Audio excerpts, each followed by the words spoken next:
چلو سیکھیں قرآن و سنت کی باتیں، جو مہکائیں دن اور کرے نور راتیں، کھلے آنکھ صلی علی کہتے کہتے۔ الحمدللہ رب العالمین، الصلاۃ والسلام علی سید الانبیاء والمرسلین، اما بعد فاعوذ باللہ من الشیطان الرجیم، بسم اللہ الرحمن الرحیم۔ الصلاۃ والسلام علیک یا رسول اللہ وعلی آلک واصحابک یا حبیب اللہ، الصلاۃ والسلام علیک یا نبی اللہ وعلی آلک واصحابک یا نور اللہ۔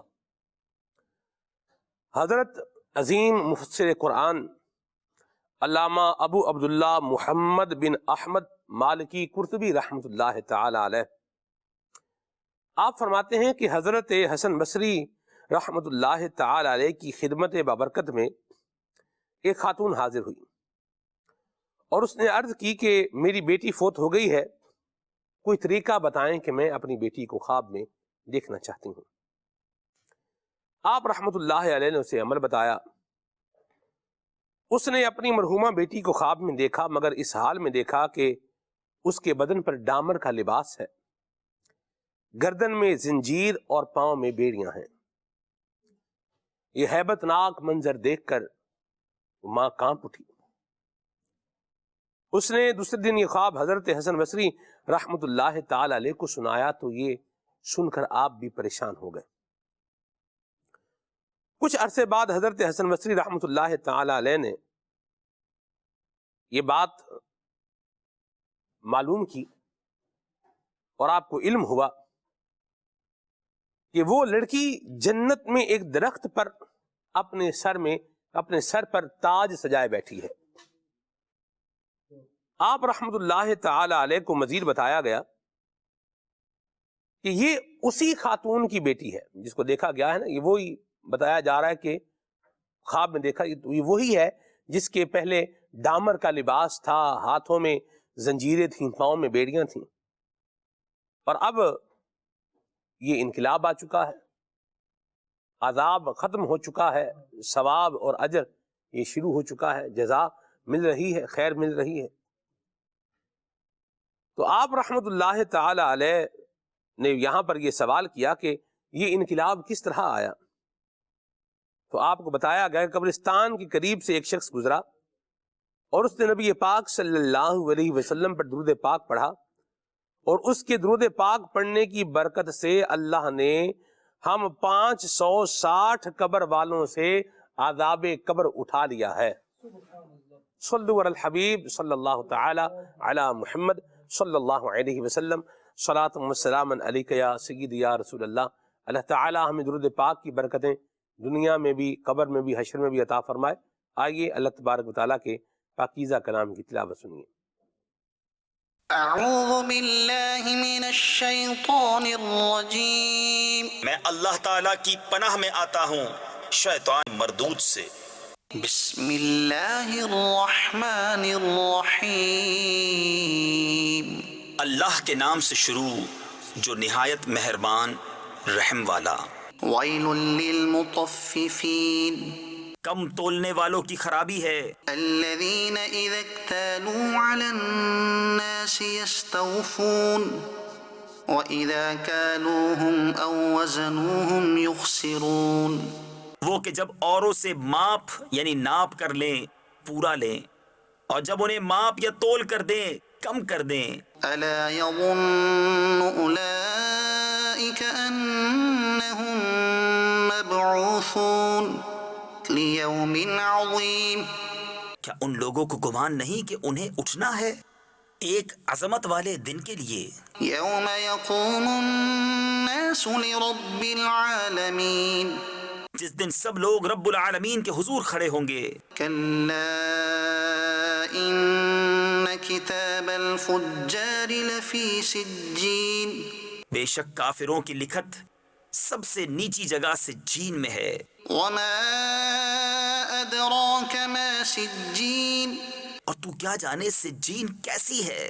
کتاب مرقوم، وہ لکھت ایک مہر کیا نوشتہ یعنی تحریر نامہ ہے۔ ويل يومئذ للمكذبين اس دن جھٹلانے والوں کی خرابی ہے۔ الذين يكذبون بيوم الدين وما يكذب به إلا كل معتد أثيم جو انصاف کے دن کو جھٹلاتے ہیں اور اسے نہ جھٹلائے گا مگر ہر سرکش گنہگار۔ إذا تتلى عليه آياتنا قال أساطير الأولين جب اس پر ہماری آیتیں پڑھی جائیں کہے اگلوں کی کہانیاں ہیں۔ كلا بل ران على قلوبهم ما كانوا يكسبون کوئی نہیں بلکہ ان کے دلوں پر زنگ چڑھا دیا ہے ان کی کمائیوں نے۔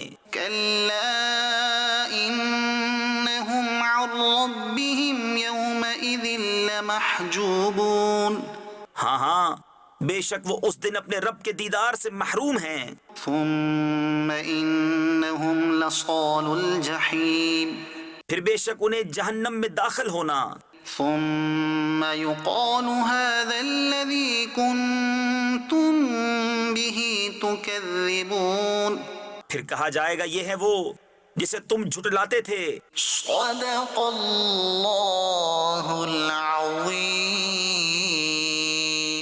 تلاوت کلام پاک آپ سماعت فرما چکے ہیں۔ مدنی چینل کے ناظرین، اللہ ہمیں دنیا و آخرت کے عذابوں سے محفوظ فرمائے اور ہمارے حال پہ اللہ تعالیٰ رحمت فرمائے۔ آج پروگرام کا موضوع ہم نے رکھا ہے قبر میں کام آنے والی نیکیاں۔ نیکیوں کی اپنی بہاریں ہیں اور اس میں سے کچھ خاص نیکیاں ایسی جو ہے وہ بیان کی گئی ہیں کہ جس کی برکت سے عذاب قبر جو ہے یہ دور ہو جاتا ہے اور بننے کو خاص جو ہے وہ قبر میں راحت ملے گی۔ آج انشاءاللہ ان نیکیوں پر ہم بات کریں گے۔ آگے ابھی پروگرام میں ایک کلام شامل کرتے ہیں، ویسے گل بھائی ہمارے ساتھ ہیں، انشاءاللہ کلام سنائیں گے، پھر پروگرام کو آگے بڑھائیں گے۔ صلو علی الحبیب صلی اللہ تعالی علی محمد۔ صلی اللہ علیہ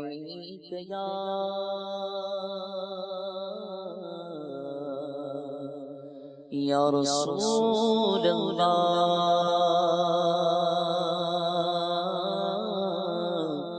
وسلم علیک یا حبیب اللہ۔ مرحم روح جاں مدینہ ہے، مرحم روح جاں مدینہ ہے، مرکز دو جہاں مدینہ ہے، مرکز دو جہاں مدینہ ہے، مرحم روح جاں مدینہ ہے، مرحم روح جاں مدینہ ہے، مرکز دو جہاں مدینہ ہے، مرکز دو جہاں مدینہ ہے، ٹھوکر بدر کی کیوں کھاؤں، ٹھوکر بدر کی کیوں کھاؤں، میرا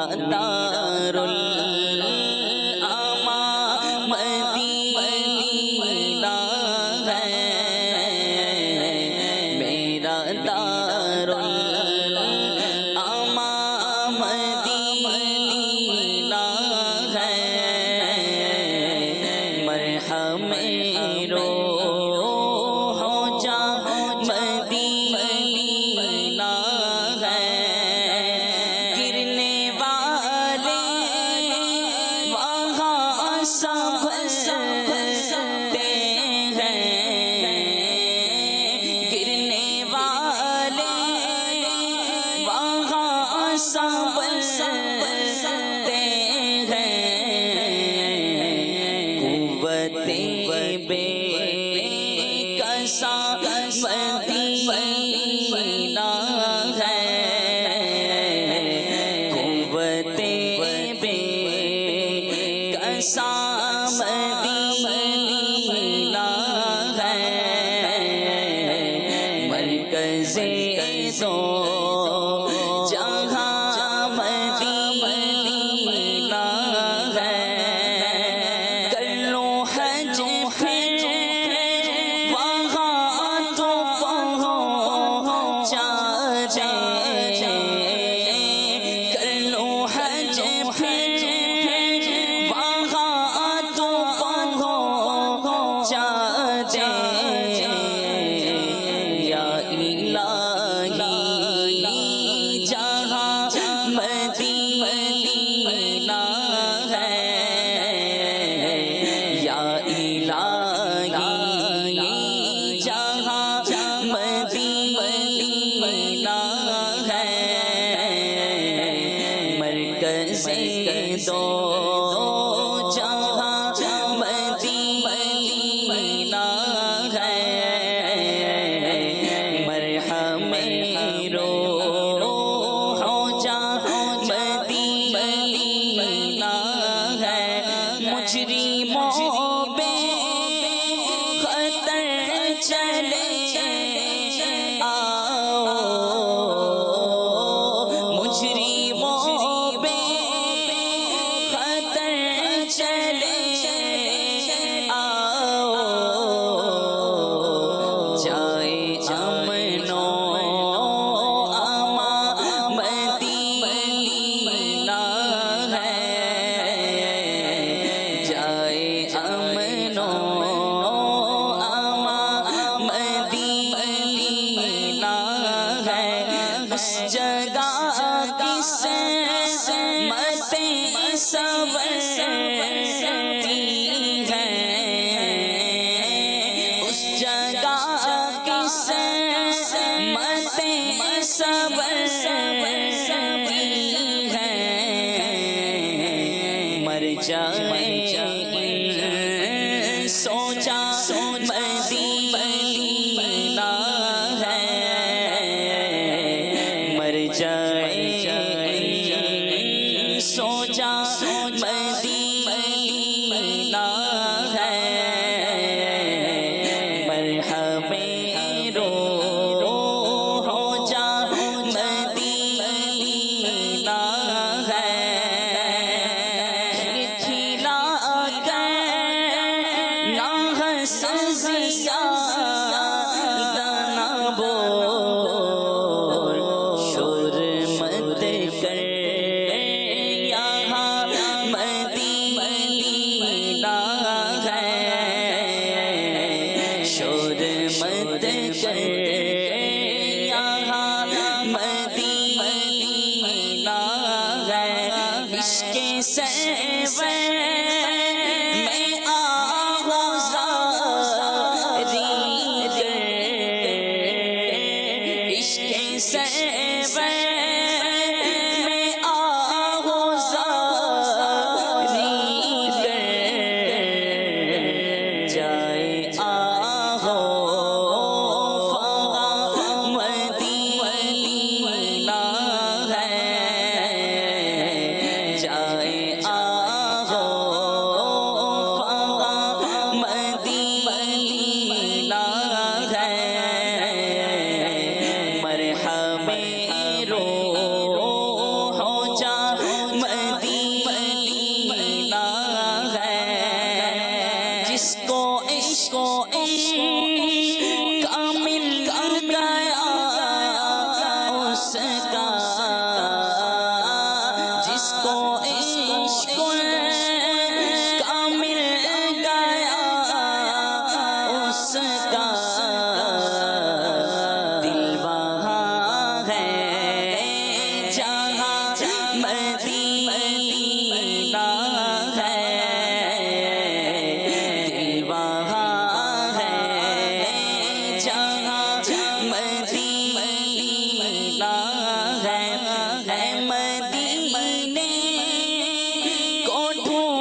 فضل رب سے نیہا مدینہ ہے،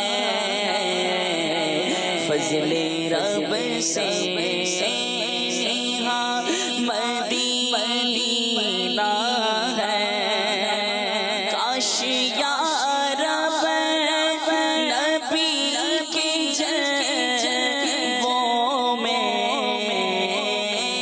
کاش یا رب، کاش یا رب، کاش یا رب، کاش یا رب نبی کی جلووں میں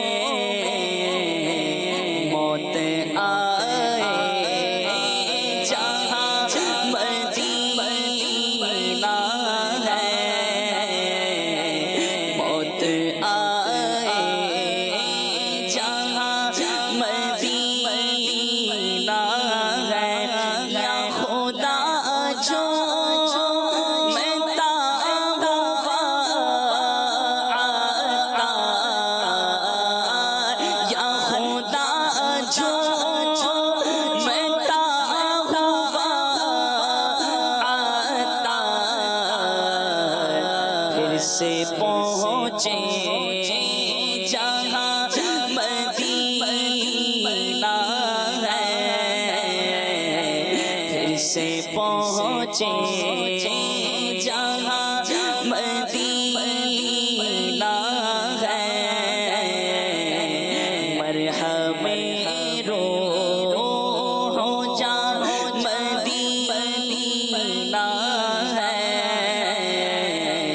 مرکز دو جہاں مدینہ ہے، مرکز دو جہاں مدینہ ہے، مرحب روح جاں مدینہ ہے۔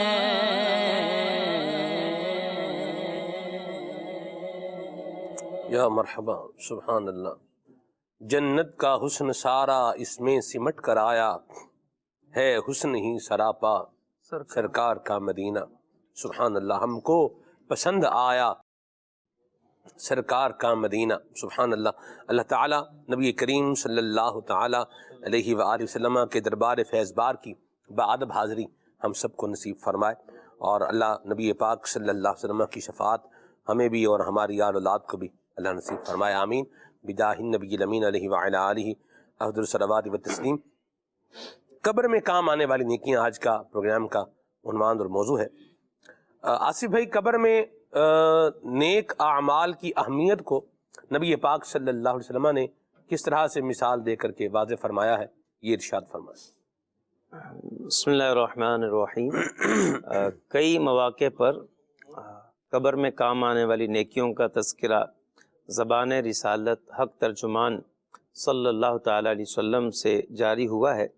مختلف مواقع پر نبی پاک علیہ السلام نے قبر میں کام آنے والی نیکیوں کا ذکر فرمایا ہے، اور ایک موقع پر مثال دے کر سمجھایا کہ قبر میں جو کام آنے والی نیکیاں ہیں، فرمایا ایسا ہے کہ جیسے کوئی 3 بھائی ہوں کسی کے، اور اس کی موت کا وقت قریب آنے والا ہو، اور اس کے تینوں بھائی جو ہے وہ پاس موجود ہوں، وہ اپنے ایک بھائی سے کہے کہ تو میرے لیے کیا کرے گا، تو وہ آگے سے کہے کہ جب تک تو زندہ ہے میں تیرے کام آؤں گا، تیرے جو ہے وہ کام کروں گا اور تیری خدمت کروں گا، اور تیرا انتقال ہو گیا تجھے غسل دوں گا، کفن دوں گا، تدفین کر دوں گا، اور اس طرح کا وہ تذکرہ کرتا ہے۔ تو وہ شخص جو ہے وہ نبی پاک علیہ السلام نے فرمایا یہ گویا کہ اس کے جو ہے وہ گھر والے ہیں، اہل و عیال ہیں، اور اس کے دوست ہیں۔ اور دوسرا دوست اس سے کہا کہ تو جو ہے وہ میرے کیا کام آئے گا، تو وہ آگے سے کہتا ہے کہ میں جو ہے وہ جب تک تو زندہ ہے تو میں تیرے کام آؤں گا، اور جب تو دنیا سے چلا جائے گا تو پھر جو ہے وہ میں تیرے کام نہیں آؤں گا۔ فرمایا یہ اس کا مال ہے۔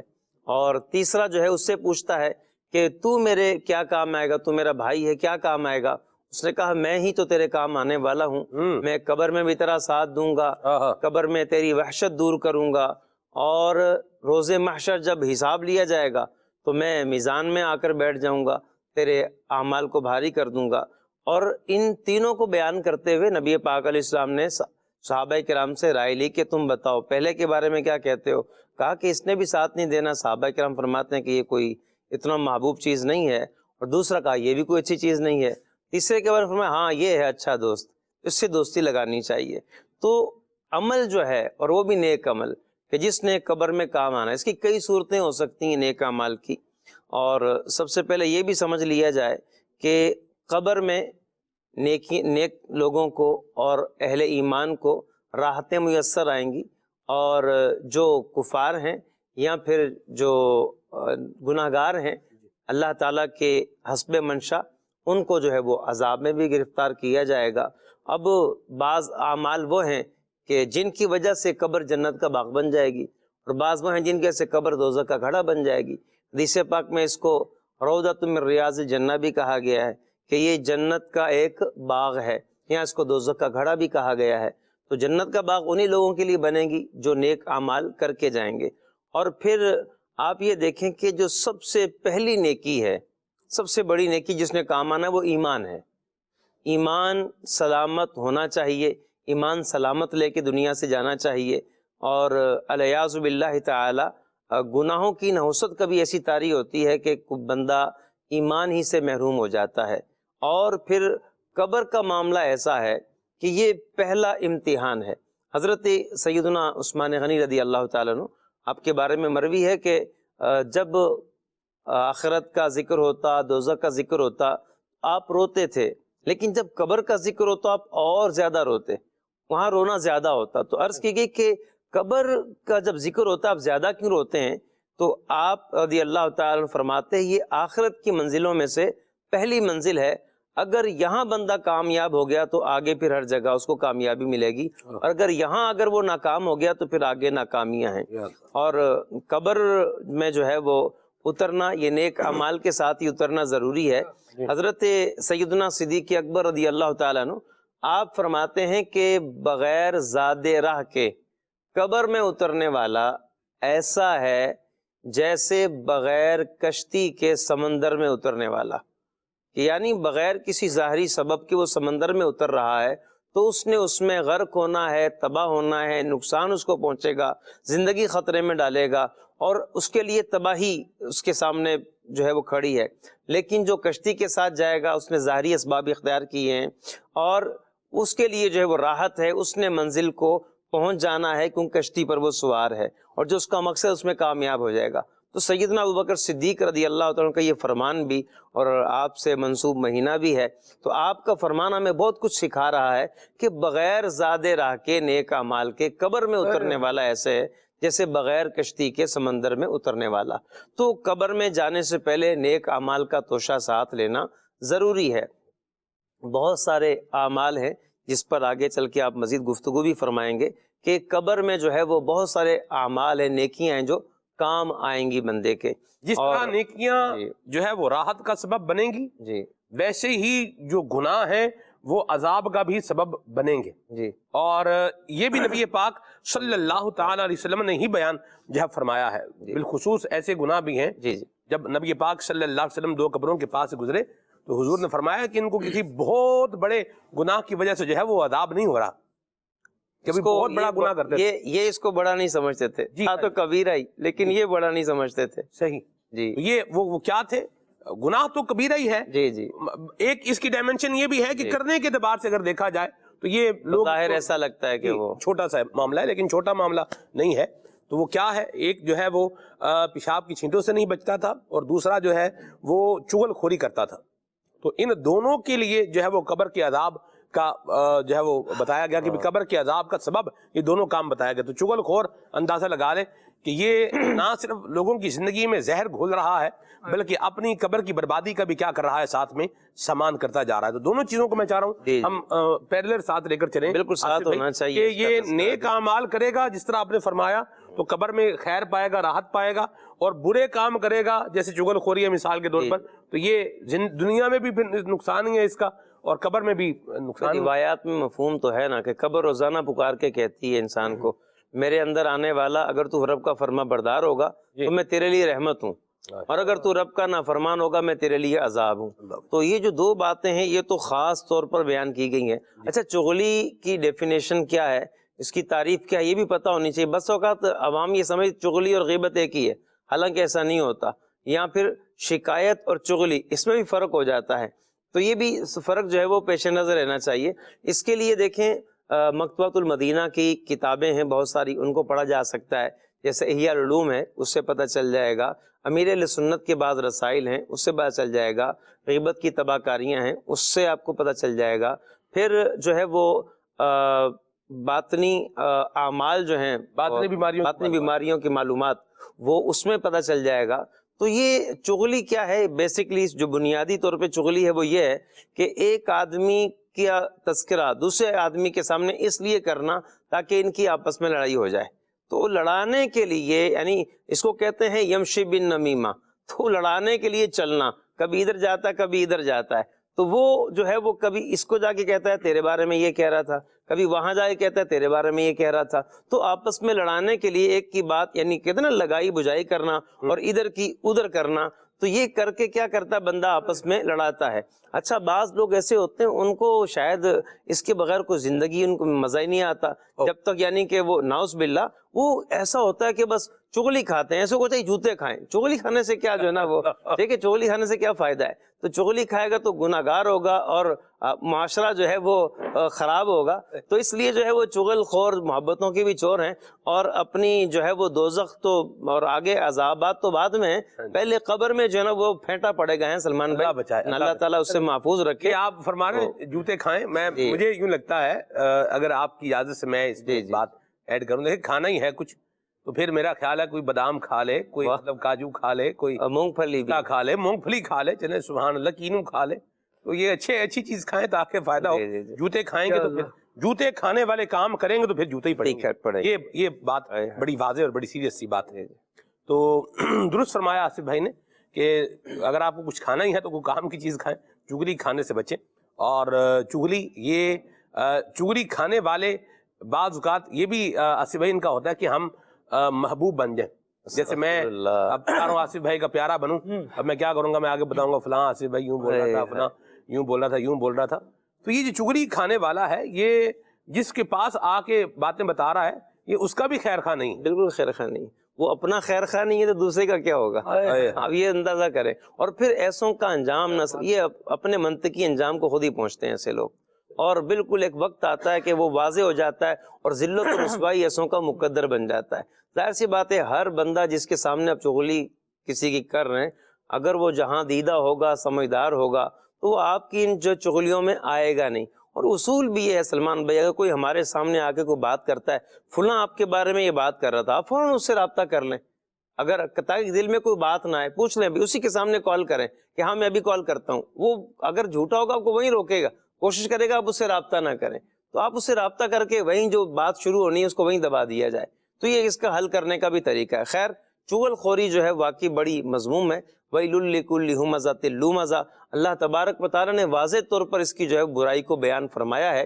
تو اس لیے آپ یہ دیکھیں کہ عذاب قبر کے اسباب میں سے جو بڑے اسباب ہیں ان میں سے ایک یہ بڑا سبب ہے. اور عذاب اللہ تبارک و تعالیٰ کا ایک لمحے کا بھی برداشت نہیں ہو سکتا، اس قدر وہ جو ہے وہ سخت عذاب ہے.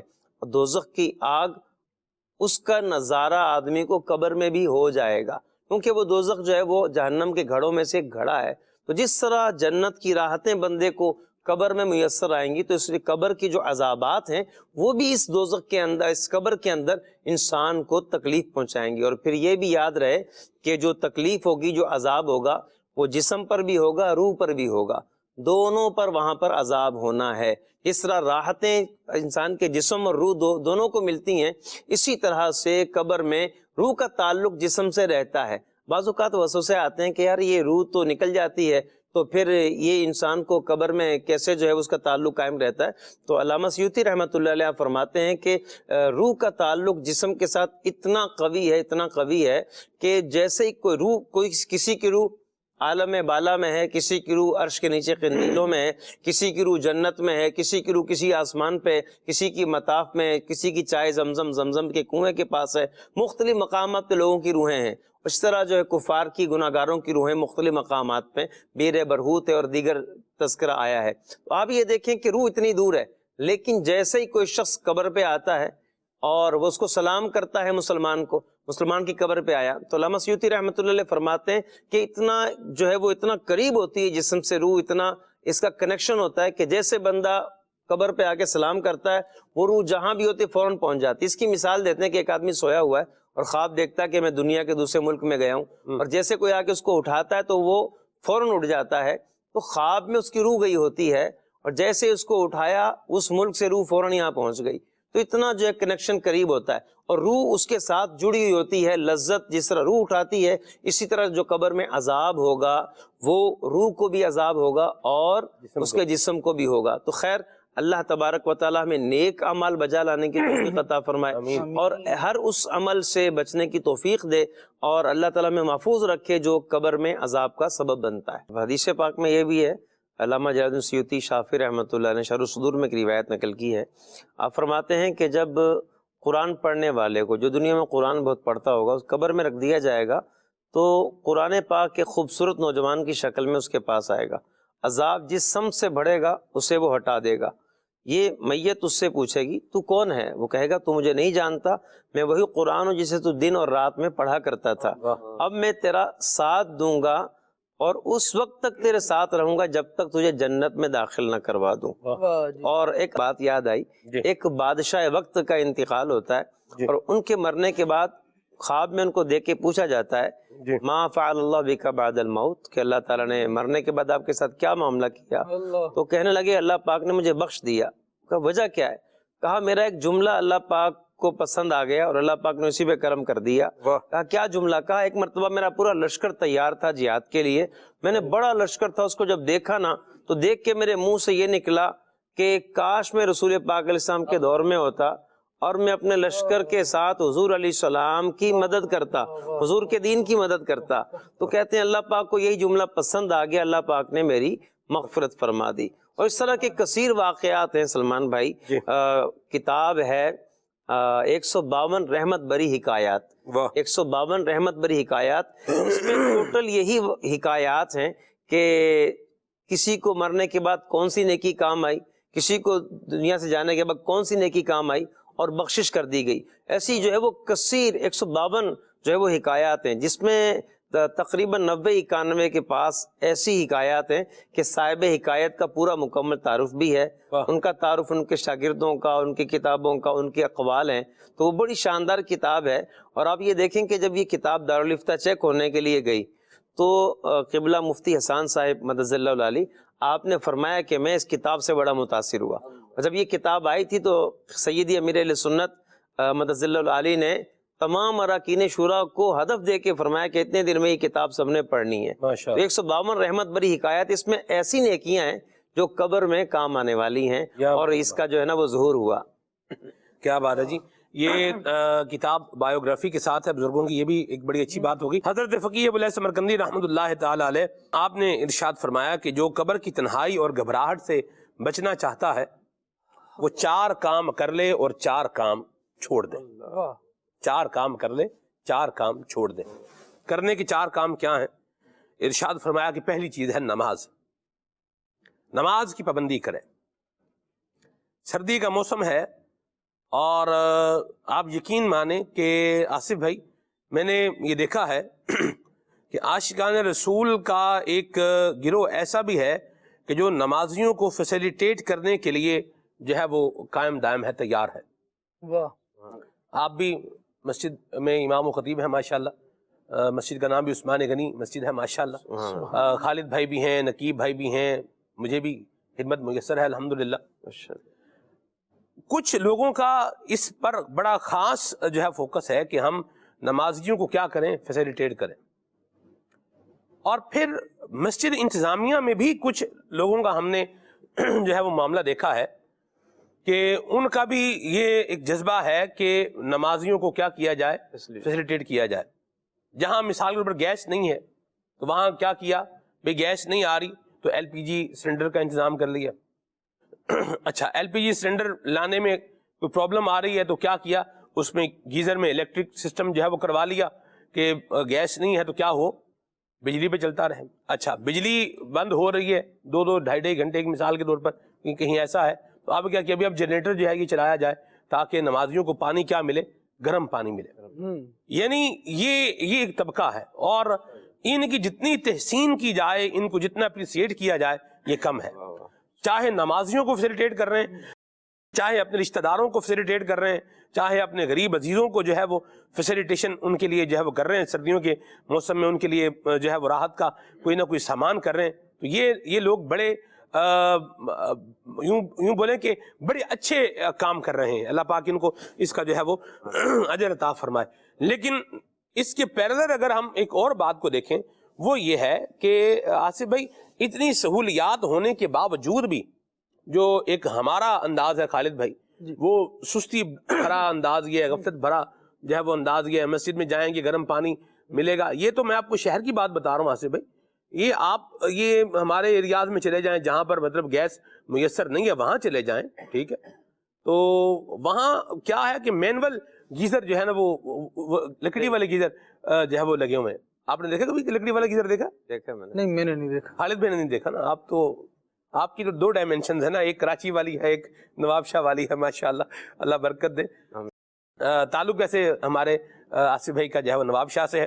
نواب شاہ کی بھی کیا ہی بات ہے, سبحان اللہ. نواب شاہ کی بات آئے اور حاجی شاہ صاحب کا ذکر نہ آئے, یہ کیسے ہو سکتا ہے؟ نواب شاہ کی بات آئے اور حاجی اطہر صاحب جو ہے وہ یاد نہ آئیں, یہ بھی کیسے ہو سکتا ہے؟ اور نواب شاہ کی بات اور حاجی یاسر صاحب یاد نہ آئیں تو یہ بھی بات رہ جائے گی. اور نواب شاہ کا ذکر ہو اور گرمی یاد نہ آئے تو بھی بات ادھوری رہ جائے گی. اور نواب شاہ کا ذکر ہو اور سردی یاد نہ آئے تو بھی بات ادھوری ہی رہ جائے گی. نواب شاہ کی بھی کیا ہی بات ہے, سبحان اللہ. واپس پروگرام میں جو ہے وہ ہم آتے ہیں. تو اتنی سہولیات ہونے کے باوجود بھی نماز میں جو ہے وہ سستی. گھر میں بھی گرم پانی اویلیبل ہے, فجر کے وقت میں آپ گرم پانی جو ہے وہ استعمال کر کے وضو کر سکتے ہیں. لیکن سستی نے کیا کیا, ڈیرے جمائے ہوئے, بستر ہے جو یا چھوٹتا نہیں. اللہ اکبر, اللہ ہمیں محفوظ فرمائے. آپ یہ دیکھیں اگر قبر میں یہ آگ کا بستر بنا کر اگر بندے کو اس میں لپیٹ دیا گیا تو پھر کیا بنے گا اس کا. تو نماز کی پابندی اس پر جو ہے فوکس کیا جائے. اب تو آپ دیکھیں ٹائم کہاں تک آ چکا ہے, تقریباً 7:15 کے قریب جو ہے وہ آ گیا ہے فجر کا ٹائم, 7:15 بجے تک. یعنی آپ نماز فجر مطلب پڑھنے والے آپ بنے, گھر میں خود پڑھیں, اپنے گھر والوں کو پڑھنے کا ذہن. خالد بھائی اس پر بھی گفتگو ہونی چاہیے. سلمان بھائی اصل میں بات یہ ہے کہ نماز کے فوائد کو بندہ دیکھے, اس کے فضائل کو دیکھے, جی, اور یوں سمجھیں کہ قبر میں جہاں کوئی کام نہیں آ رہا نا, جی, وہاں نماز کام آ رہی ہے. یعنی جس وقت یہ سارے ساتھی ساتھ چھوڑ جائیں گے, یہ بستر ہمیں نام کو بھی نہیں ملے گا, قبر میں اتار دیا جائے گا, اور پھر قبر ظاہری طور پر اندر سے سب کی ایک ہی جیسی ہے, ایسا ہی, اور اس میں کوئی لگژری لائف کا انداز نہیں ہے. بس ایک کفن ہے جس کے ساتھ آپ کو قبر میں اتار دیا جانا ہے.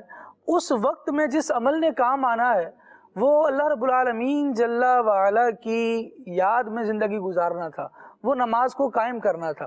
جو نماز پڑھ رہے ہیں, نمازیوں کا خیال رکھ رہے ہیں, یا اللہ تبارک و تعالیٰ کے ذکر کرنے میں لوگوں کے لیے مددگار بن رہے ہیں, اللہ رب العالمین جل وعلا ان سے بڑی محبت فرمائے گا. قرآن مجید میں ارشاد ہوا نا, والمستغفرین بالاسحار. اللہ, اس کے تحت جو احادیث بیان کی گئی کہ مستغفرین بالاسحار سے کیا مراد ہے, تو صبح کے وقت اٹھ کر رب العالمین جل وعلا کی بارگاہ میں استغفار کرنے والے. سلمان بھائی بڑا مزہ آتا ہے, اور جس وقت اذان فجر کا وقت ہونا تو واقعی بستر سے, گرم بستر سے نکلنے کا یوں دل نہیں کر رہا ہوتا کہ اب یہ چھوڑ کر کون ٹھنڈ میں جائے. لیکن جو اللہ تبارک و تعالیٰ کی یاد کو اس موقع پر ترجیح دے اور صرف اس لیے بستر چھوڑے کہ اس میں میرے لیے اور میرے نفس کی خوشی ہے, اور بستر چھوڑنے میں میرے رب کی خوشی ہے, اور رب کی خوشی کو ترجیح دے, یقین کیجئے وہ دن اتنا فریش گزرے گا, وہ لذت ایسی ہوگی کہ پورے دن آپ کو اپنے حصار میں لے کر رکھے گی. اللہ رب العالمین جل وعلا کی یاد کی طرف بندہ قدم بڑھانے والا بن جائے, اللہ رب العالمین اپنی رحمت سے اس بندے کا وہاں بھی مددگار ہوتا ہے جہاں اس کے لیے کوئی مددگار نہیں ہوتا, اور وہ لوگ جن کی آپ نے بات کی کہ یہ تو کام کرنے والے، ساتھ دینے والے، نمازیوں کے لیے راحت کا سامان کرنے والے ہیں، میں یہ سوچ رہا تھا جب آپ یہ گفتگو کر رہے تھے تو کہ اللہ رب العالمین نے ارشاد فرمایا ہے تعاونوا علی البر والتقوی، یہ کیسے بھلائی اور تقوی کے معاملے پر لوگوں کی مدد کرنے والے ہیں کہ بس بندے یہ بہانہ بنا کر کے یار ٹھنڈا پانی تھا، گرم پانی نہیں تھا، نماز سے رہ نہ جائیں، پہلے سے پہلے اہتمام کر رہے ہیں۔ اور بندہ ذرا غور کرے کہ ہمارے خیر خواہوں میں کون کون لوگ شامل ہیں، شاید ہماری توجہ بھی اس طرف نہ جاتی ہو۔ وہ نمازی جو سب سے پہلے صبح فجر کی نماز کے لیے مسجد میں پہنچتا ہے، جی سلمان بھائی، اسے بھی پانی گرم مل رہا ہوتا ہے جہاں یہ گیزر وغیرہ کی سہولیات موجود ہیں، وہ ہماری مسجد کا امام، وہ ہماری مسجد کا خادم، وہ ہماری مسجد کا مؤذن جو پہلے سے بیدار ہو کر ہمارے لیے اہتمام کر رہا ہے، ہمارے لیے سب کچھ کر رہا ہے، یہ کیسے خیر خواہ ہیں ہمارے کہ اس لیے کہ یار لوگ اللہ کے ذکر کے لیے، اللہ کی یاد کے لیے مسجد میں آئیں گے تو ان کے لیے کچھ سہولت دینی چاہیے۔ میں تو کہتا ہوں سلمان بھائی، بندہ بستر سے اٹھ کے ہی نا ان کے لیے دعائیں کرنا شروع کر دے کہ یار یہ کیا لوگ ہیں ہمارے لیے اہتمام کرتے، ماشاءاللہ، یعنی ہم سے پہلے اٹھیں گے اور ہمارے بعد تک اٹھے رہیں گے۔ انہوں نے یعنی ہم نے تو صرف اپنی تیاری کر کے بستر چھوڑ کے کپڑے چینج کر کے مسجد کی طرف آنا ہے، انہوں نے کیا کیا کچھ اہتمام کرنا ہے۔ ایک وہ بندہ ہے جس کو صرف دعوت میں پہنچنا ہے، صحیح، ایک وہ ہے جس نے پوری دعوت سجانی ہے، جانی ہے، تو صحیح جس نے سجانی ہوتی ہے اس کو اہتمام بہت زیادہ کرنا پڑتا ہے، صحیح، اس کی ایفرٹ بہت زیادہ ہوتی ہیں، آنے والا آتا ہے، کھاتا ہے، پیتا ہے، چلا جاتا ہے، لیکن اس کے بعد ساری چیزوں کو سمیٹنا اور انتظام جو کیے گئے تھے جی اب انہیں اختتام کی طرف لا کر بالکل فائنل کر دینا، یہ جانے والوں کے گھر پہنچنے کے بعد بھی اس کا کام جاری رہتا ہے۔ صحیح، لیکن وہ کیسا خیر خواہ ہوتا ہے، اس کے لیے ہمارے دل سے کیسی دعائیں نکلنی چاہیے اور ان کے لیے کیسی تحسین ہونی چاہیے۔ ہم سلمان بھائی جب نیکیوں کا اجر دنیا میں جنت میں اور آخرت میں دیکھیں گے نا کہ اس نیکی سے مجھے یہ فائدہ ہوا ہے، شاید ہمیں اس وقت ان کی اہمیت محسوس ہو کہ ان لوگوں نے ہمارے لیے کیا کیا۔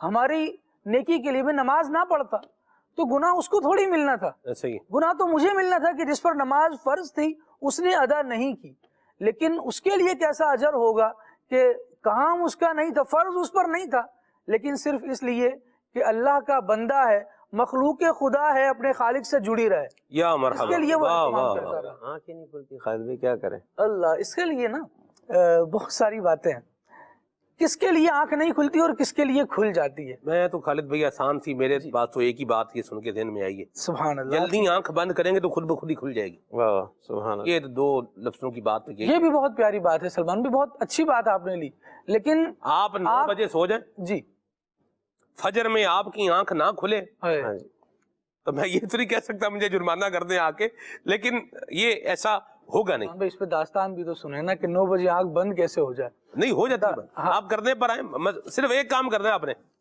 کرنے ایک والوں کام کی کر دیں، ہوتی ہے۔ میں بتاتا ہوں نا جی، ایک دیکھیں خالد بھائی، ایک کام ہے، 9 بجے آنکھ بند کریں، 9 بجے آنکھ بند کیسے ہوگی؟ ایک ہی کام ہے، آپ اپنا موبائل جو ہے نا وہ اس کو بند کر لیں، اس کو بند ہوگا تو دل بند نہ ہو جائے، اللہ رحم کرے، اس طرح کا معاملہ جو ہے موبائل کے ساتھ اٹیچ ہو چکا ہے، اس کو سائلنٹ ہی کر دیں، کم از کم سائلنٹ کر کے اس کو ایک سائڈ پہ رکھ دیں، آپ دیکھیں، اور آپ آ جائیں کہ میں نے کیا کرنا ہے، سونا ہے، تو آپ خود بخود آپ اذان کی آواز آپ کے کان میں گونجتی سنائی دے گی آپ کو۔ سبحان اللہ۔ سلمان بھائی یہاں سے ایک جزوی اختلاف میں یوں آپ سے کرنا چاہ رہا ہوں کہ لائف اسٹائل ڈیفرنٹ ہیں، بعض کو صرف رات میں ہی آرام ہے اور پھر انہوں نے صبح سے اپنے کام پر لگنا ہے، اور بعض کے کام رات کے ہیں، یا لائف اسٹائل کچھ اس طرح کا ہو چکا ہے، اب وہ ہو چکا ہے کیوں ہوا ہے اس پر پھر بہرحال باتیں ہیں، لیکن ہمیں تو اپنی لائف روٹین کو نماز کے ٹائم کے ساتھ ہی ایڈجسٹ کرنا چاہیے تھا۔ یا مرحبا، افضل، اچھا، اعلیٰ، اولا یہی تھا۔ اب میں چاہے 2 بجے سو رہا ہوں چاہے 4 بجے سو رہا ہوں، نماز کا ٹائم ہو تو میری آنکھ کھلنی چاہیے، ہمیں اس ایجنڈے پر بہرحال آ جانا چاہیے۔ مرحبا، ہونا یہ چاہیے کہ یار صبح کے لیے مجھے آفس میں اگر جلدی بلا لیا جائے، مجھے بتائیے آنکھ کھلتی ہے کہ نہیں کھلتی؟ بالکل بندہ اٹینشن ہو جاتا ہے جب اس کو پتا چلے کہ مہینے میں 3 لیٹ میں جاؤں گا اور 4تھی مرتبہ لیٹ ہوا تو پہنچوں بھلے لیٹ لیکن پوری چھٹی کاٹ لی جائے گی، یا شوکاز وغیرہ مل جائے گا، وضاحت نامے مل جائیں گے، فارغ کر دیا جائے گا، جاب پر بات آ جائے گی، تو اس کو ساری رات اگر جاگا ہوا بھی ہوگا نا، جس کو کہتے ہیں کہ یار ساری رات کمر نہیں لگائی ہم نے، ایسی بھی پوزیشن ہوگی نا، اس کے بعد بھی بندہ کام پر پہنچ رہا ہوتا ہے۔ جب قبر میں آرام چاہیے نا، یہ زندگی تو بہت چھوٹی سی ہے، قبر کی زندگی بہت طویل ہے، قیامت تک تو رہنا ہی ہے، اور اس کے بعد بھی جو فقیہ ابو اللہ سمرقندی علیہ رحمہ کے حوالے سے بھی آپ بات بیان کر رہے تھے، اور ویسے بھی نبی پاک علیہ الصلوۃ والسلام نے احادیث میں اس کی ترغیب دلائی، قبر تو پکار کر کہہ رہی ہے جو فرما بردار آئے گا وہ راحت پائے گا، جو نافرمان آئے گا اس کو تباہ حال کر کے نکالا جائے گا قبر سے۔ جب بالکل قیامت طاری ہوگی، قیامت کا وقت شروع ہوگا، تو وہ قبر سے نکلے گا تباہ حال ہو کر نکلے گا۔ اس وقت کا راحت، اس وقت کی راحت چاہیے، بلکہ اس وقت تک کے لیے راحت چاہیے، تو یہاں پر تھوڑی سی تو قربانی دینی مشقت برداشت کر لیں ایسے۔ یہاں پر تھوڑی سی سیلری بڑھوانے کے لیے لوگ کتنی مشقتیں برداشت کرتے ہیں جی، تو وہاں ابدی اور سرمدی سکون چاہیے بندے کو، اور کہے کہ میں نے آنکھ بھی نہیں کھولنی، میرے لیے یہ راحتیں بھی ہوں، یہ سامان بھی ہو، یہ بھی ہو۔ ذرا بندہ اس پر غور کر لے کہ اللہ کے ذکر کے لیے اپنی تھوڑی سی نیند کو قربان کرے گا تو اللہ رب العالمین جل وعلا اس کی قبر کی وحشت کو دور فرما دے گا۔ جب یہ نمازوں کی پابندی کرنے والا ہوگا، جب یہ راحتوں کو ڈھونڈ رہا ہے لیکن اس کو پتہ نہیں ہے کہ دائمی راحت کہاں ہے اور وقتی راحت کہاں ہے، وقتی راحت کو وہ بے وقوفی ہے جو وقتی راحت اختیار کرنے کے لیے ہمیشگی کی راحت کو برباد کر دے۔ یہاں تھوڑا سا سکون تو ہے۔ حافظ ملت عبدالعزیز مبارک پوری رحمۃ اللہ علیہ آپ کہیں بیان فرما رہے تھے تو کسی نے سوال پوچھ لیا کہ بھئی نیند آنکھ نہیں کھلتی تو فجر میں آنکھ نہیں کھلتی تو ہم کیسے اٹھیں؟ تو حافظ ملت علیہ رحمہ نے ایک مثال دی، فرمایا کہ بھائی ایک آدمی کئی دنوں سے تھکا ہوا ہو اور اس کے بعد پھر اس کو ایک کمرے کے اندر راحت کا سارا سامان دیا جائے، لگژری بیڈ ہو اور VIP اس کو جو ہے نا وہ سہولتیں ہوں، آرام کے سارے تکیے بھی شاندار ہوں، بستر شاندار ہو، اور اس کو جو ہے نا کہا جائے اس پہ آپ سو جائیں، اور کہا کتنی جلدی اس کو نیند آئے گی، لیکن ساتھ اس کو یہ کہہ دیا جائے کہ بھئی اس کمرے میں ایک سانپ بھی ہے۔ فرماتے ہیں کہ اب بتاؤ کیا اس کو نیند آئے گی؟ حالانکہ کئی دنوں کا وہ جاگا ہوا ہے، تھکاوٹ بھی ہے، لیکن سانپ کے خوف کی وجہ سے سوئے گا نہیں۔ فرمایا کہ جس کے دل میں اللہ کا خوف ہوگا تو وہ بھی جو ہے وہ اس کی آنکھ بھی کھل جائے گی، اس کی بھی آنکھ کھل جائے گی۔ اور بزرگ تو یہ فرماتے ہیں کہ الارم سے جس کی آنکھ نہیں کھلتی وہ فکر کا الارم لگائے، فکر کا الارم لگے گا تو انشاءاللہ آنکھ کھلے گی۔ آنکھ کھلے گی، اور آصف بھائی ایک آنکھ کھل بھی جاتی ہے، بعض اوقات جب بندہ اس موڑ پر آتا ہے نا اس کی آنکھ کھل بھی جاتی ہے، لیکن وہ کھلنے کے بعد دوبارہ کیا کر دیتا ہے؟ بند کر دیتا ہے۔ بھئی ابھی تو ٹائم ہے، ابھی بعض کہتے ہیں میں کوشش کرتا ہوں نماز پڑھنے کی۔ کیا کوشش کرتے ہیں؟ بستر سے اٹھتا نہیں ہوں، یہ کوشش ہے۔ میں جو ہے نا چپل پہنتا نہیں ہوں، یہ کوشش ہے۔ میں باہر نکلتا نہیں ہوں، یہ کوشش ہے۔ مسجد جاتا نہیں، یہ کوشش ہے۔ یعنی کچھ بھی نہیں کرنا پھر کہتے ہیں میں کوشش کرتا ہوں۔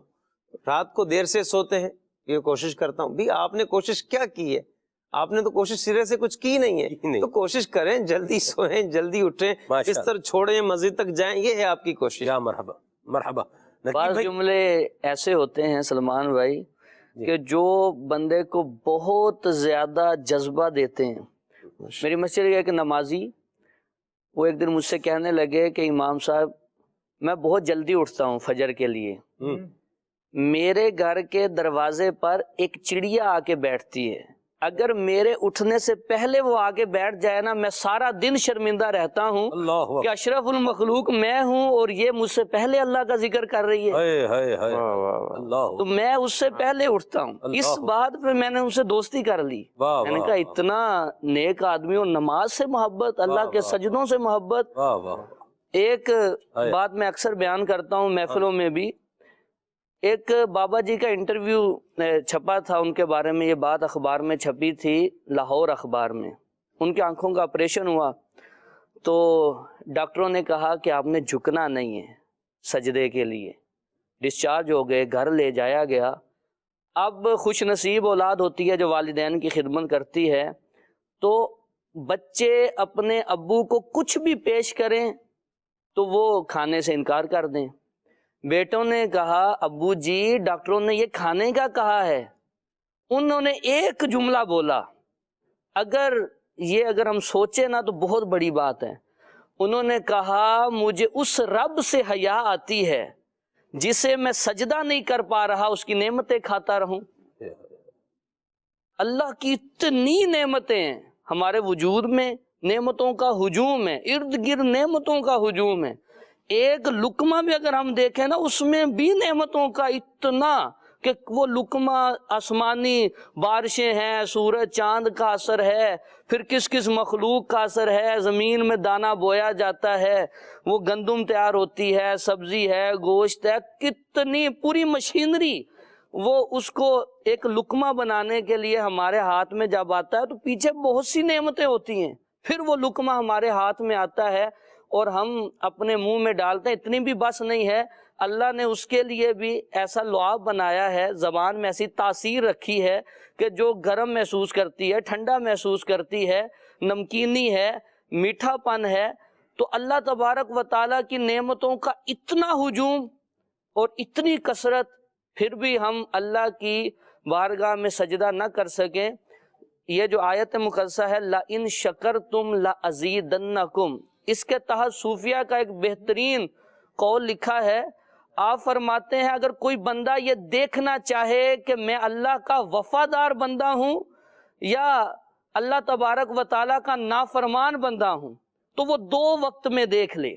ایک، جب اللہ اسے آسائشیں دے، دوسرا اس وقت کہ جب وہ تنہائی میں ہو۔ جب اللہ نے نعمتیں دی ہیں یا تنہائی میں ہے، دیکھ لے اگر اس وقت وہ اللہ کی نافرمانی کرتا ہے تو اللہ کا نافرمان بندہ ہے۔ نعمتوں کے وقت اللہ تبارک و تعالیٰ کی فرما برداری کرتا ہے تو وہ اللہ کا فرما بردار بندہ ہے۔ تو نعمتوں کے ہوتے وقت سجدے زیادہ کرنے چاہیے۔ یہ نہیں کہ اللہ تبارک و تعالیٰ نے نعمتیں دی ہیں تو جس رب نے دی ہیں اسی سے بندہ غافل ہو جائے، اسی سے۔ یہ غفلت ایک بنیادی چیز ہے کہ قبر کے معاملات سے ہمیں دور رکھے ہوئے، کہ ہم قبر کا سوچ ہی نہیں رہے۔ ہم کتنا فیوچر ہے، کوئی 60 سال 70 سال اس طرح کی باتیں سوچ رہے ہیں، بلکہ تفسیر روح البیان میں ایک بہت پیاری بات لکھی ہے کہ حضور صلی اللہ علیہ وسلم کی بلکہ سیدنا نوح علیہ السلام، ان کے پاس ایک عورت آئی، اس نے کہا حضرت دعا فرمائے میرے بیٹوں کی عمر بڑی کم ہوتی ہے۔ فرمایا کتنی؟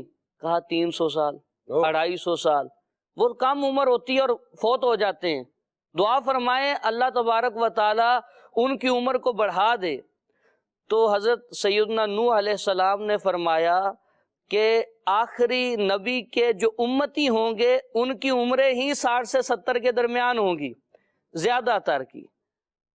اس نے جب یہ سنا تو وہ ششدر رہ گئی۔ اس نے کہا اگر میری اتنی عمر ہوتی تو میں کبھی سجدے سے ساری نہ اٹھاتی، اللہ، میں اللہ کی بارگاہ میں اتنے سجدے کرتی۔ تو یہ سجدہ اللہ کی بارگاہ سے توفیق مانگنی چاہیے جس سے یہ لذت حاصل ہو جائے، پھر تمام لذتیں اس سے دور ہو جاتی ہیں۔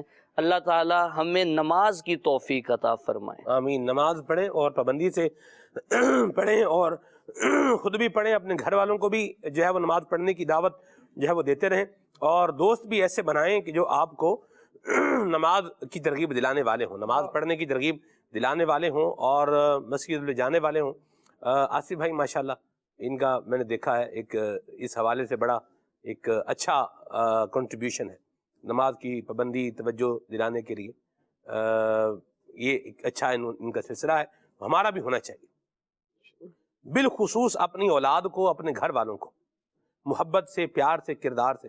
لیکن میں نماز نہ پڑھوں اور میں بولوں میرے بچے تہجد گزار بن جائیں، تو تہجد گزار مطلب تہجد گزارنے والے وہ تو بن جائیں گے، پڑھنے والے بنیں گے نہیں بنیں گے، یہ قابل غور بات ہے۔ تو خود امیر سنت فرماتے ہیں ترغیب دلانے کے لیے سراپے ترغیب بننا پڑتا ہے، خود بھی بندہ اٹھے اور اپنے گھر والوں کو بھی پھر جب اٹھ کے وضو کر کے گھر والوں کو بھی جگائے، ان کو بھی اٹھائے، بچے ہیں ان کو بھی اسی جو ہے وہ نہج پر لے کر کے آئے، اور پھر اس کی برکتیں انشاءاللہ الکریم پائیں گے۔ اور جب قبر میں جائیں گے تو نماز انشاءاللہ الکریم اللہ کی رحمت سے قبر کے عذاب سے بچائے گی انشاءاللہ عز و جل۔ مزید بھی کچھ گفتگو کریں گے، ناظرین کی کالز یہاں پر ہم لیں گے، پھر انشاءاللہ مزید آگے بڑھیں گے۔ جی اخلاق قطاری راولپنڈی سے بول رہا ہوں۔ ماشاءاللہ کھلے آنکھ صلی اللہ کہتے کہتے میں اویس کل بھائی کی آمد مرحبا۔ ویس بھائی کی بارگاہ میں عرض یہ ہے کہ یہ والا کلام سنا دیں، میرا گدا میرا منگتا میرا غلام آئے. جزاک اللہ. آمین. مرحبا. جی محمد شہباز اتاری جیا کھوکھرا منڈی بہاولدین سے عرض کر رہا ہوں. ماشاء اللہ عز و جل بہت ہی پیارا سلسلہ کھلے آنکھ صلی اللہ کہتے کہتے چل رہا ہے. میری نعت خان اسلام بھائی سے عرض ہے کہ مجھے یہ کلام سنا دیں. مرحبا آج چلیں گے شاہ ابرار کے پاس، اور میری اور میرے والدین کی بڑے حساب بخشش کی دعا فرما دیں. آمین. اللہ برکت دے آپ کو. منڈی بہاؤدین سے آپ نے کال کی. یہ دال ہے نا، دال یہ حروف شمسیہ میں سے ہے، اور حروف شمسیہ میں جب الف لام آتا ہے تو لام کا تلفظ جو ہے وہ نہیں ہوتا، جیسے الشمس اس میں نہیں ہوگا. اور حروف قمریہ میں جب الف لام آئے گا تو الف لام کا تلفظ ہوگا القمر. ٹھیک ہے. الشمس والقمر بحسبان والنجم والشجر یسجدان. ٹھیک ہے. والسماء رفعها ووضع المیزان. تو یہ نون بھی کیا ہے، یہ شین بھی کیا ہے، یہ حروف شمسیہ میں سے ہے. اسی طرح جو دال ہے نا، دال بھی حروف شمسیہ میں سے ہے. تو یہ اس پر جب الف لام آئے گا تو وہ تلفظ، اس کا لام کا تلفظ جو ہے وہ نہیں ہوگا. ٹھیک ہے. جیسے منڈی بہاولدین یہ درست نہیں ہے، یہ بنے گا منڈی بہاؤدین. ٹھیک ہے جی. اللہ آپ کو برکت دے. ویسے کراچی میں نے دیکھا ہے یہ عبد الرحمن کو بھی عبد الرحمن جو ہے نا پڑھ لیتے ہیں. یہ تو مجھے بڑا سکیل لگتا ہے یہ پڑھنا، یعنی مشکل ہے یہ. اصل میں مشکلیں اتنی پڑھی مجھ پر کہ آسان ہو گئی. اللہ اکبر. چلو جی اللہ خیر فرمائے. تو یہ ایک بات تھی. تو عبد الرحمن اور عبد القدوس اس پہ نام کا تلفظ ہوگا. ٹھیک ہے. تو چلے اللہ پاک رحمت فرمائے. آگے چلتے ہیں. نعت خان اسلامی بھائی سے عرض ہے کہ ہمیں یہ کلام سنا دے. بے خود کیے دیتے ہیں. بڑی مہربانی. جزاک اللہ خیر. جی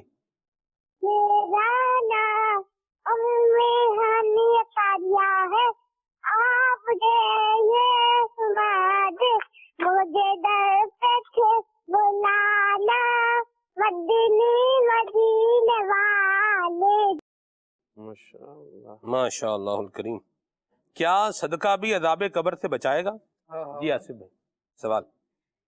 بالکل بچائے گا، اور خاص طور پر جو ہے وہ صدقہ جاریہ، اس کے بارے میں تو حدیث پاک بھی ہے. حضرت ابو ہریرہ رضی اللہ تعالی عنہ سے روایت ہے، نبی پاک صلی اللہ تعالی علیہ وسلم نے ارشاد فرمایا کہ اذا مات الانسان انقطع عنہ عمله الا من ثلاثۃ، الا من صدقۃ جاریۃ او علم ينتفع به او ولد صالح يدعو له. نبی پاک علیہ السلام نے فرمایا کہ جب آدمی دنیا سے چلا جاتا ہے، فوت ہو جاتا ہے، تو اس کے اعمال منقطع ہو جاتے ہیں، ختم ہو جاتے ہیں. ہاں 3 اعمال اس کے جاری رہتے ہیں. ایک فرمایا صدقہ جاریہ، اور دوسرا ایسا علم جس سے نفع اٹھایا جاتا ہو، اور تیسرا نیک اولاد جو اس کے لیے دعا کرتی ہے.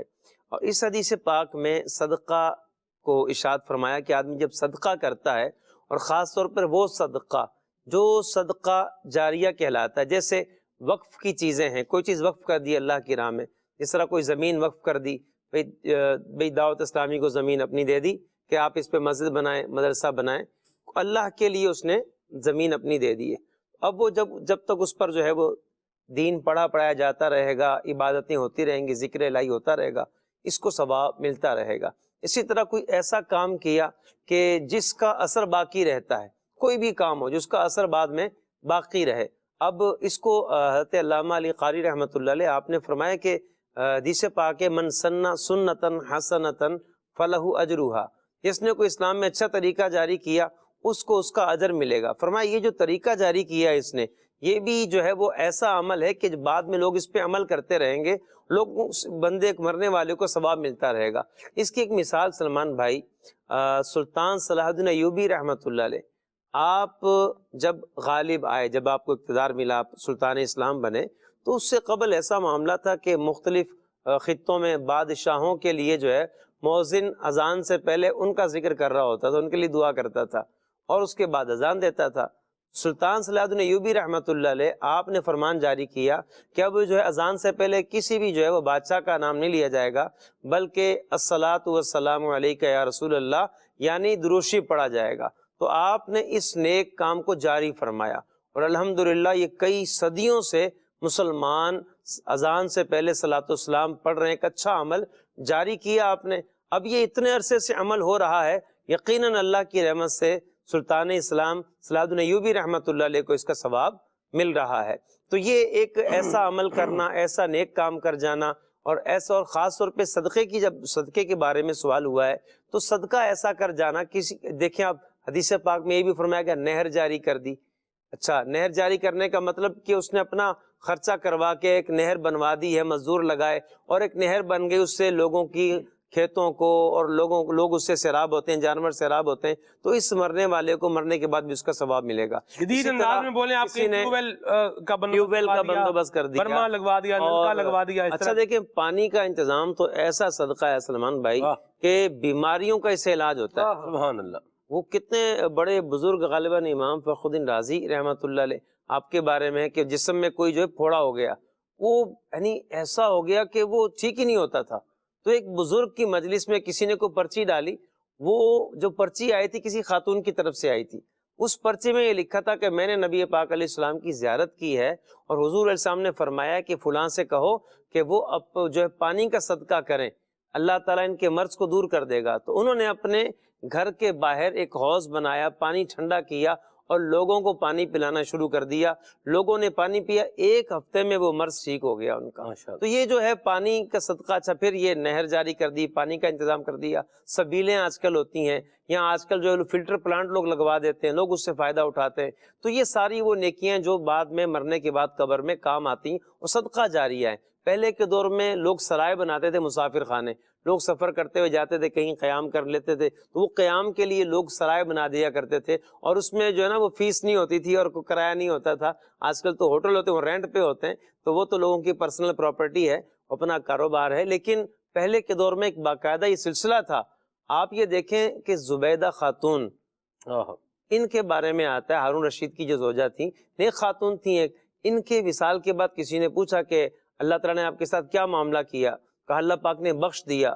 تو کہا کہ کس وجہ سے؟ کہا کہ حجاج کے راستے میں جو میں نے حوض بنوائے تھے پانی کے، کہ حج کرنے والے جاتے ہیں راستے میں پانی پی لیں گے، تو اس کی وجہ سے، اور اس میں میری اچھی نیتیں تھیں، تو اللہ تعالیٰ نے میری اچھی نیتوں کی وجہ سے اللہ پاک نے مجھے بخش دیا۔ تو یہ صدقہ ایسا جو صدقہ جاریہ ہو، اس کا مرنے کے بعد قبر میں ضرور صلہ ملتا ہے۔ یا مرحبا۔ نہر زبیدہ کے آثار آج بھی جو ہے وہ موجود ہیں، اور سبحان اللہ، اللہ ہمیں بھی اچھے کام کرنے والا بنائے۔ آصف بھائی، ہم یہ ایک موقع تھا کہ جو ہے وہ SGRF کے تحت تقریباً 6 پانی کے یوں سمجھ لیں کہ بور تھے، ان کا افتتاح کرنے جانا تھا، اور رکن شورا کاری یا صاحب کا جدول تھا، تو مجھے بھی جانے کی سعادت ساتھ میں ملی۔ 6 بورنگ جو تھے ان کا افتتاح کیا، اور 2 پر کام جو ہے وہ چل رہا تھا۔ مجھے یاد پڑ رہا ہے، میں نے بھی اس میں اس کے بنانے، یعنی وہ جو بورنگ ہو رہی تھی، تو اس میں میں نے بھی کیا کیا، میں نے کہا تھوڑی ہماری ایفرٹ، جو فزیکل ایفرٹ ہے، یہ بھی کیا ہو جائے، شامل ہو جائے۔ تو اس میں وہاں الحمدللہ کئی، یہ 6 تو میں ایک موقع کے بتا رہا ہوں، اس کے علاوہ اور بھی کئی جگہوں پر اللہ کی رحمت سے دعوت اسلامی نے، FGRF نے بورنگ بھی کروائی ہے، کنویں بھی جو ہے وہ کھدوائے ہیں، یعنی ٹیوب ویل بنوا کے اس میں سمر پمپ جو ہے وہ لگا کے دے دینا کہ بھی سورج کی روشنی سے ہی وہ کیا ہو، وہ چلتا رہے اور وہاں کے لوگوں کو پانی جو ہے ملتا رہے۔ ہم جو ہمارا آخری ڈیسٹینیشن تھا نا، وہ علاقے کا نام میرے ذہن سے نکل گیا، وہ کیا نام تھا اس کا، وہ جو آخری ڈیسٹینیشن تھا، وہاں جب ہم پہنچے اور وہ بٹن اس کا جو ہے نا وہ آن کیا قاری یا صاحب نے، اور پانی ماشاءاللہ الکریم بڑا زبردست جو ہے فلو کے ساتھ پانی آ رہا تھا۔ تو وہاں کے ایک آدمی نے ایک بات کہی جو مجھے یاد رہتی، انہوں نے کہا کہ ہماری کئی نسلیں یہاں سے رخصت ہو گئی ہیں، یہ خواب آنکھوں میں سجا کر کہ ہم بھی کبھی یوں جو ہے وہ پانی دیکھیں گے۔ اللہ، آپ دیکھیں جہاں پانی نہیں ہے خالد بھائی، وہاں کیا ہے۔ اور اللہ اکبر، جانوروں کے لیے مشکل کا سامان ہے، پھر پانی نکالنا، اور اونٹوں کے ذریعے سے لوگ جو ہے پانی نکالتے ہیں، یعنی بڑا یہ بھی تکلیف دہ کام ہے۔ اور چولستان میں آپ چلے جائیں وہاں پر بھی یہی حساب ہے، یعنی ایک تو وہ کنواں وہ بڑا ایک بہت بعض بڑے کنویں بھی ہوتے ہیں اور بعض جو ہے وہ چھوٹے، یہ نیبلو ایک جگہ تھی وہاں کا کنواں تھا، وہ بہت گہرا تھا اور وہ بہت بڑا تھا، تو اس میں پانی جو ہے نا بہت تھا۔ تو بعض اوقات کیا ہوتے ہیں کہ یہ کنویں چھوٹے ہوتے ہیں لیکن یہ گہرے کیا ہیں، بہت 250-250 فٹ جو ہے وہ گہرے ہوتے ہیں۔ ان میں سے پھر کیا ہے مینول طریقے سے پانی نکالنا، یہ بھی کیا ہے ایک کام ہے۔ میں نے ایک چھوٹا بچہ دیکھا خالد بھائی، اللہ اکبر، بچہ میں نے دیکھا وہ کنویں میں سے پانی نکال رہا، ہم تو سفر کرتے ہوئے جا رہے تھے نا، تو اس کو جاتے جاتے میں نے جو ہے نا وہ گاڑی میں اس کو دیکھا کہ وہ بیچارہ کیا ہے، وہ بڑی تگدو کے ساتھ پانی نکال رہا ہے۔ اچھا میں نے کیا کیا، ہم جب علی کی ڈھانی جب گئے تھے، یہ پہلی بار تھی سفر کی، تھر کا سفر پہلی مرتبہ جو کیا، تو وہاں میں نے دیکھا کہ لوگ جو ہے وہ پانی نکال رہے ہیں، تو میں نے کہا چلیں میں بھی یہ جو ایک وہاں کیا گدے کے اوپر کیا کرتے ہیں وہ ٹیوب جو ہے وہ لدی ہوئی ہوتی ہے، تو اس کو وہ پھر کنویں میں سے پانی نکال کے ادھر سے بھرتے ہیں، اس کو کیری کر کے لے کر کے آتے ہیں۔ تو میں نے نیت کی، میں نے کہا یار یہ ایک ٹیوب جو ہے نا وہ پانی کی میں بھی بھر دیتا ہوں، یعنی اندر سے پانی جو ہے وہ نکالیں گے کنویں میں سے ایک ڈول اور اس میں ڈالیں گے، تو یوں اس میں یعنی 3-4 ڈول ڈلیں گے اور یہ کیا ہو جائے گی، ٹیوب جو ہے وہ بھر جائے گی۔ ٹرک کی ٹیوب جیسے ہوتی ہے، ڈمپر کی ٹیوب بھی استعمال ہوتی ہے۔ اچھا اس طرح اور جو لوڈر ہوتے ہیں بڑی ٹیوب ہے، تو اس کو پھر گدا گاڑی کے اوپر رکھ کے اونٹ گاڑی پہ رکھ کر جو ہے وہ لے کے جاتے ہیں، یعنی مختلف انداز پہ کیا ہے مختلف معاملہ ہے۔ تو میں نے آصف بھائی جو ہے نا وہ ڈول کنویں میں ڈالا، اور ڈول کنویں میں ڈالنے کے بعد جب پانی کا ڈول میں نے ایک نکالا نا، تو مجھے پتا چلا کہ بھئی یہ پانی کا ڈول کیا ہے، باہر آ رہا ہے، باہر آیا، اور وہ اب اس کو بڑی ٹیکنیک کے ساتھ وہ ڈالنا ہوتا ہے ٹیوب کے اندر، کیونکہ اس کا بھی کوئی چھوٹا سا منہ ہوتا ہے، جتنا یہ گلاس ہے نا اتنا سا منہ ہی ہوتا ہے اس کا ٹیوب کا، تو یوں مطلب اس میں ڈالنا ہوتا ہے۔ اچھا ایک نکالا، پھر دوسرا جو ہے نا وہ نکالا، تو دوسرا نکالنے کے بعد پھر میں نے انہیں کہا بھئی یہ کام آپ ہی کر لیں گے، مجھے لگ رہا ہے کہ میرے بازو ہیں نا یہ جواب دے جائیں گے۔ یعنی میں یہ بتانا چاہ رہا ہوں کہ وہ جو وہ ہوتا ہے بوکا کہتے ہیں اس کو، وہ جو برتن ڈول ہوتا ہے نا، ڈول کو کیا کہتے ہیں، بوکا کہتے ہیں، تو اس کو کھینچنا بھی کیا ہے ایک کام ہے۔ ایک تو وہ ہوتا بڑا ہے، یعنی ایک مٹکا پانی اس میں تقریباً آ جاتا ہے، اس کو کھینچنا بھی کیا ہے کام ہے، اور آپ دیکھیں بچے ہیں یہ کھینچ رہے ہیں۔ تو الحمدللہ دعوت اسلامی نے ایک سلسلہ کار اس اعتبار سے بھی جو ہے وہ بڑا اچھا جو ہے وہ نظام بنایا ہے، اور اس پر مزید بھی کیا ہے نیڈ تو ہے ہی ہے وہاں، تو ایسا تو ہے نہیں کہ لوگ جو ہے وہ اس طرح کی آبادی ہے کہ بھئی 10-15 ہزار لوگ اکٹھے ہی جو ہے وہ رہ رہے ہیں۔ وہاں یہ ضرور ہو سکتا ہے کہ آپ کوئی ایسا پوائنٹ سلیکٹ کر کے، جیسے ہمارے ہاں ورکنگ کی کہ ہم ایک ایسا پوائنٹ بنا لیں کہ جس میں 2-3 ڈھانیاں جو ہیں یہ جمع ہو کے وہاں سے کیا کر لیں پانی لے جائیں، یعنی 2-3 کی کیا ہو جائے ضرورت پوری ہو جائے، تینوں کو جو ہے وہ سینٹر پوائنٹ بنے ان کا۔ اس پر ہمارے الحمدللہ سوچ بچار کر کے کام، اور پھر دعوت اسلامی کے ذریعے سے یہ کام کرنے کی جو ایک پلس پوائنٹ ہے وہ یہ ہے کہ ایک پوری اس پر ایک مجلس بھی ہے۔ ایسا نہیں ہے کہ بھئی بورنگ کروا دی، سولر لگوا کے بس اب کیا ہو گئے چھٹی ہو گئی، ایسا نہیں ہے۔ اس پر ایک پوری مجلس ہے جو کیا کرتی ہے، کچھ ٹائم کے بعد اس کا وزٹ بھی کرتی ہے، بھئی کوئی خرابی تو نہیں ہے وہاں پر، خرابی ہے تو اس کو کیا کر دیا جائے، دور کر دیا جائے، یعنی بور رکے نہیں، وہ کیا ہو وہ چلتا رہے، اس کی بھی کوشش ہوتی ہے وللہ الحمد۔ اور کہ بہترین صدقے میں سے کیا ہے پانی پلانا، یہ حدیث پاک بھی ہے، تو یہ بھی انتظام جو ہے وہ کرنا چاہیے، پانی کا انتظام کسی کے لیے کر لیں، یہ بھی بڑا زبردست صدقہ جاریہ ہے، تو یہ بھی انشاءاللہ الکریم قبر میں کام آنے والی نیکیوں میں سے ایک یہ نیکی بھی انشاءاللہ شامل کریں گے اپنی زندگی میں۔ اگر یہ کام کر کے جائیں گے تو پھر انشاءاللہ قبر میں فائدہ پائیں گے انشاءاللہ عز و جل۔ تو وہ 6 کنویں تھے، اور وہ کسی ایک کی سال ثواب کے لیے تھے غالباً، وہ قاسم ڈھیڑی نام تھا ان کا، یہ مجھے یاد آ رہا ہے، وہ 6 شاید انہی کے ایک کے سال ثواب کے لیے تھے۔ اچھا اور ایک کا پانی آصف بھائی اللہ اکبر، ایسا زبردست پانی، ایک تو ٹھنڈا پانی، یعنی گرمی کے موسم میں آپ کو ٹھنڈا پانی مل جائے، اور اوپر سے بھی ہو شیریں پانی، لفظ شیریں جس کے لیے استعمال کیا جائے نا، تو یہ وہ تھا۔ اور بالخصوص شیریں سے مجھے جو ہے فوراً تبادر ذہنی گیا میرا، شیریں پانی تو بیر غرس کا ہے خالد بھائی، اللہ اکبر، بیر غرس کا پانی، مدینہ شریف کا کنواں ہے بیر غرس، جس میں نبی پاک صلی اللہ علیہ وسلم نے اپنا لعاب دہن ڈالا ہے۔ تو شیریں پانی کا لفظ جو سوٹیبل ہے نا، اگر وضع کیا جائے لفظ شیریں پانی تو یہ اس کے لیے ہی ہونا چاہیے.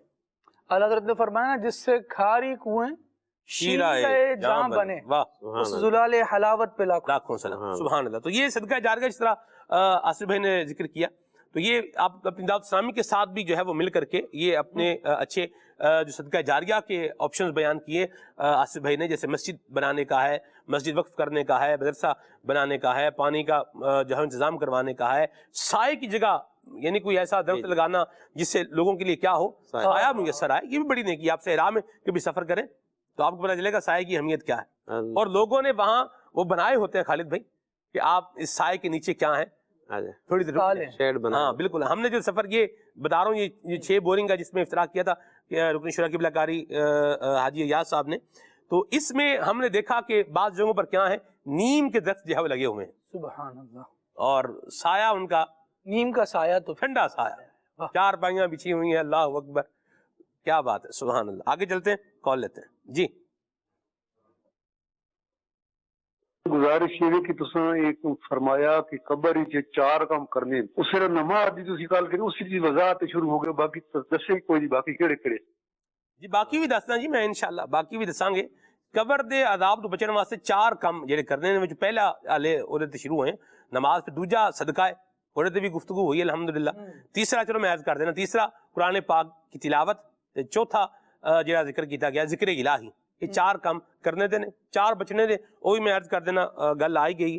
تے فرمایا جھوٹ تو بچو, خیانت تو بچو, دغا بازی دھوکھے بازی یہ تو بچو, چگلی تے پیشاب دین چھٹاں تو بچنا چاہیے. 4 کام یہ تو بچنا ہے. وہ 4 کرنے والے پہلے بیان ہو گئے, نماز, صدقہ, تلاوت, ذکر الہی. یہ 4 کرنے دے نے. چھڈنے دے جڑے 4 نے وہ کی ہے جھوٹ, دھوکھا, چگلی تے پیشاب دین چھٹاں تو بندہ بچے. ٹھیک ہے جی, آگے چلنے ہیں. ماشاءاللہ.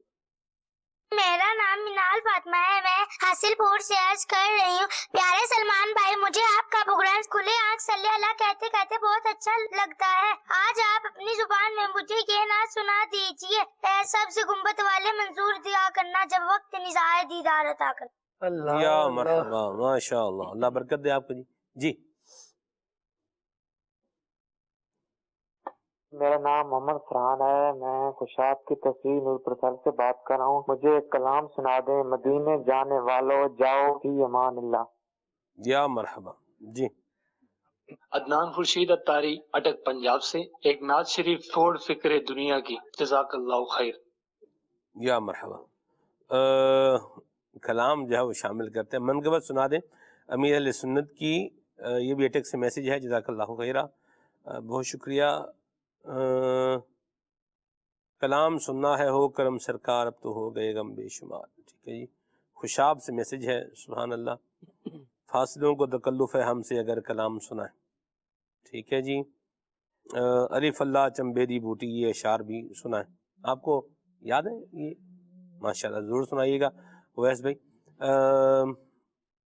کلام اویس بھائی سے عرض ہے کلام سنا دیں.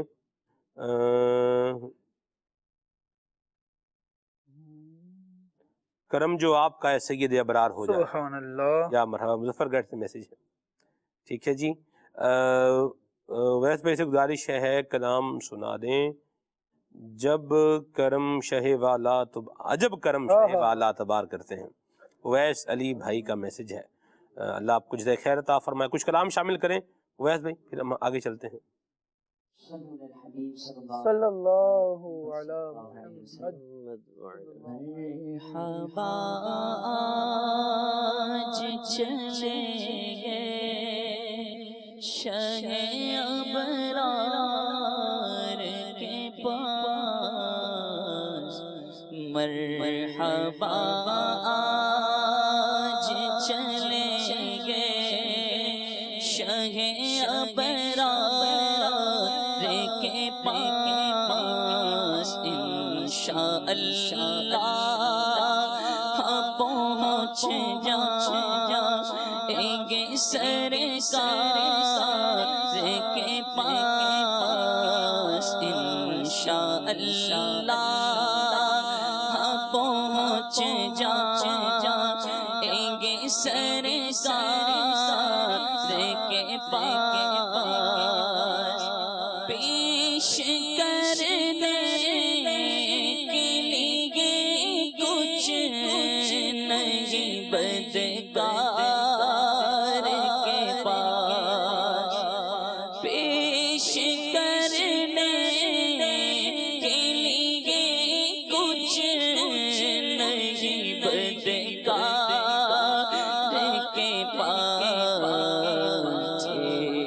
روئیسیاں ہیں گناہگاروں کے سردار کے پاس روئیسیاں ہیں گناہگاروں کے سردار کے پاس دونوں عالم کی بھلائی کا سوالی بن کر دونوں عالم کی بھلائی کا سوالی بن کر ایک بھکاری ہے کھڑا آپ کے دربار کے پاس ایک بھکاری ہے کھڑا آپ کے دربار کے پاس میں گناہگار گناہوں کے سوا کیا لاتا میں گناہگار گناہوں کے سوا کیا لاتا نیکیاں ہوتی ہے سرکار نیکوکار کے پاس نیکیاں ہوتی ہے سرکار نیکوکار کے پاس مرحبا جی چلیں گے شہ ابرار کے پاس انشاءاللہ پہنچ جائیں گے سرکار کے پاس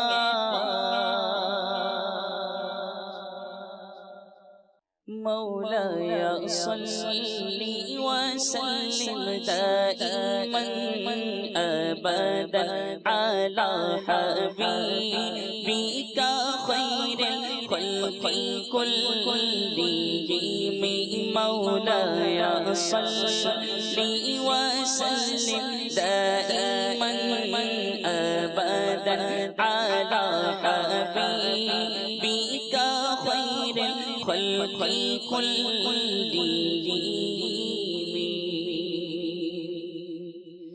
الف لام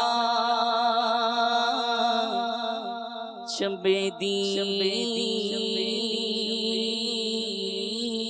بوٹی میرے مرشد من وچ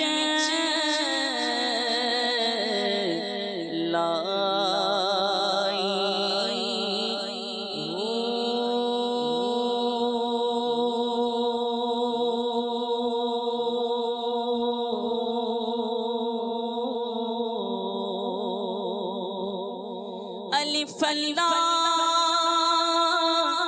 چبیدی بوٹی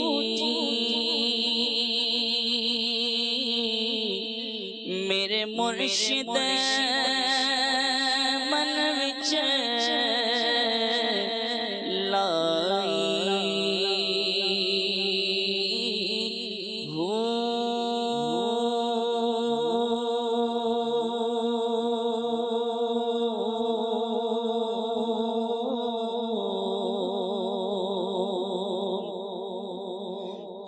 بکھری پر دل نہ پھرے کی لینا تسبیح پڑھ کے